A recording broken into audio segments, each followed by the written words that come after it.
aja sih.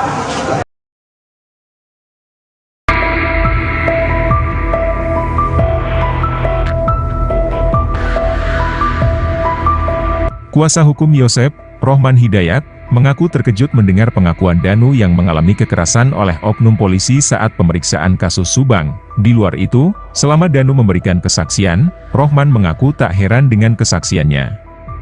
Berdasarkan keterangan Danu di BAP dan persidangan, Rohman meyakini Danu memberikan keterangan yang janggal, banyak kebohongan. Yang paling janggal, kata Rihman soal keterangan Danu adalah mengatakan Yosep membopong Amel sendirian dari kamar tidur ke kamar mandi. Dalam sidang tersebut, selain menghadirkan Danu, juga menghadirkan Yoris sebagai saksi.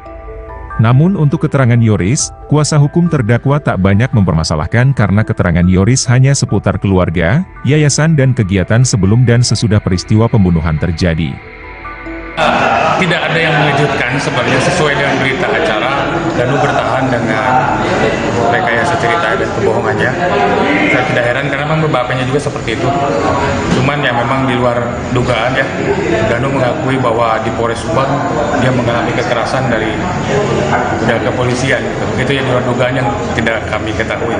Nah, kemudian berdasarkan keterangan-keterangan itu, kami masih tetap yakin karena Danu hanya satu orang yang melihat kejadian itu. Banyak hal-hal yang janggal. Tidak ada rangkaian peristiwa yang di dalam rumah itu tidak runut. Ada bagian-bagian yang hilang. Tiba-tiba misalnya Bu Mimin tiba-tiba ada di dalam. Kita tidak tahu Bu Mimin muncul dari mana. Kalau menurut keterangannya Arti dan Abi itu bisa muncul karena memang ada keluar dulu dari jalan, kemudian masuk lewat pintu depan. Terus yang paling membingungkan buat saya, di saat genangan darah di belakang begitu banyak, tidak satu tetes pun menempel di celananya Pak Yosep. Ya kan? Padahal keterangan Danu menerangkan bahwa Pak Yosep membopong, baik membopong Amel sendirian maupun menyeret Ibu Tuti berbarengan melalui pintu belakang. Tapi herannya dari celana yang putihnya itu tidak ada satu tetes pun darah. Ini dari keterangan Danu yang kita catat, bahwa kita meragukan keterangan Danu terutama berkaitan dengan ketika memindahkan jenazah. Ya, bisa memindahkan jenazah, bahwa di jenazah itu ada darah, kemudian diguyur kalau versi Danu itu, tetapi tidak ada yang menempel di celananya Pak Yosep, padahal warna putih. Kita tadi sama-sama lihat celana itu, diperlihatkan bahwa itu masih utuh, tidak ada tetesan darah. Nah, ini saya meragukan keterangan Danu. Bagaimana dua jenazah dan posisi Pak Yosep itu sebelah kanan, sebelah kiri, dekat dengan luka yang ada di muka. Apalagi membopong, pasti paling. Kenapa tetesannya hanya 3 di baju, sementara celana putihnya tidak dikenai warna?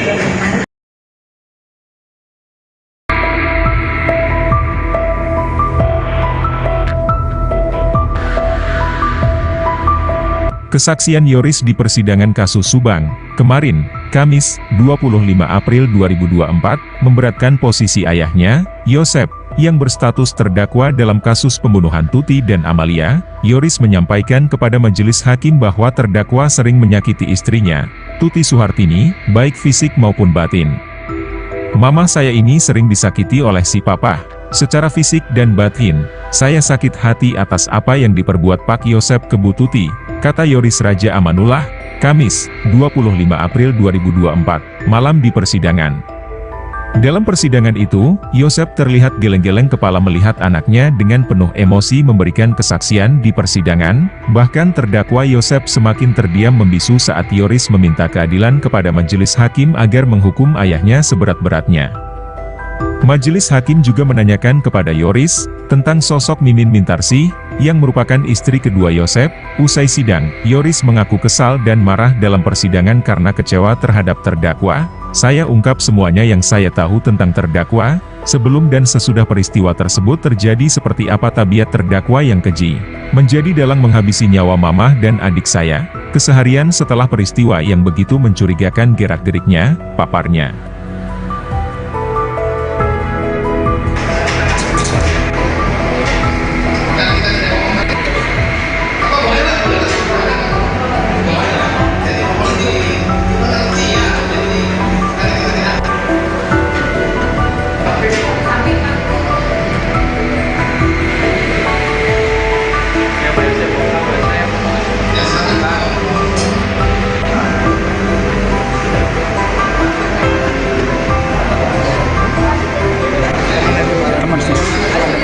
Bapaknya mana?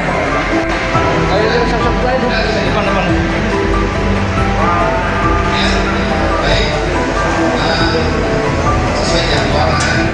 Kesaksian Danu di sidang kasus Subang dituding cuma karangan, perwira polisi terseret. Kuasa hukum terdakwa Yosep Hidayah, Rohman Hidayat, menuding Danu sedang merekayasa cerita. Rohman mengatakan itu terkait kesaksian Danu di persidangan di Pengadilan Negeri Subang, Kamis, tanggal 25 April tahun 2024. Dalam persidangan yang berlangsung 7 jam, Ketua Majelis Hakim Ardi Wijayanto meminta Danu menceritakan kronologi peristiwa pembunuhan ibu dan anak di Jalan Cagak, Subang, Rabu, tanggal 18 Agustus tahun 2021.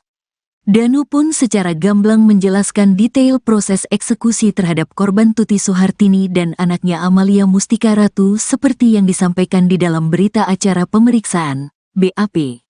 Rohman mengatakan tak ada yang aneh dengan yang disampaikan Danu di persidangan. Menurut Rohman, dalam keterangannya di persidangan, Danu masih bertahan dengan kebohongan dan rekayasa ceritanya seperti di dalam BAP. Cuma memang di luar dugaan, Danu menyampaikan dia mengalami kekerasan saat pemeriksaan yang dilakukan oleh penyidik di Polres Subang, kata Rohman, Jumat, tanggal 26 April tahun 2024. Berdasarkan keterangan Danu di BAP dan persidangan, Rohman yakin Danu memberikan keterangan yang janggal dan banyak kebohongan. Danu hanya satu-satunya saksi yang melihat peristiwa tersebut, tak ada saksi lain yang melihat peristiwa tersebut. Selain itu banyak rangkaian peristiwa yang tidak runtut prosesnya seperti apa, ucap Rohman. Yang paling janggal dari keterangan Danu, kata Rohman, mengatakan Yosep membopong Amalia sendirian dari kamar tidur ke kamar mandi. Dari barang bukti yang disita dan diakui Danu, khususnya celana yang dipakai oleh Yosep saat itu, namun tak ada setetes darah pun yang menempel di celana putih Pak Yosep, ini sangat janggal.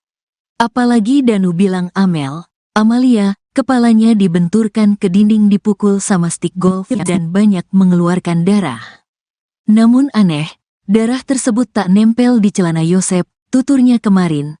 Yang hadir sebagai saksi bukan cuma Danu, tapi juga Yoris. Yoris merupakan anak Yosep yang artinya juga anak Tuti, alias kakak Amalia. Namun untuk keterangan Yoris, Rohman tak banyak mempermasalahkan karena keterangannya hanya seputar keluarga, yayasan, dan kegiatan sebelum dan sesudah peristiwa pembunuhan terjadi. Setelah menghadirkan Danu dan Yoris, agenda sidang berikutnya akan berlangsung awal Mei. Agendanya masih menghadirkan saksi, yaitu dari keluarga korban lainnya seperti kakak almarhumah Tuti Suhartini.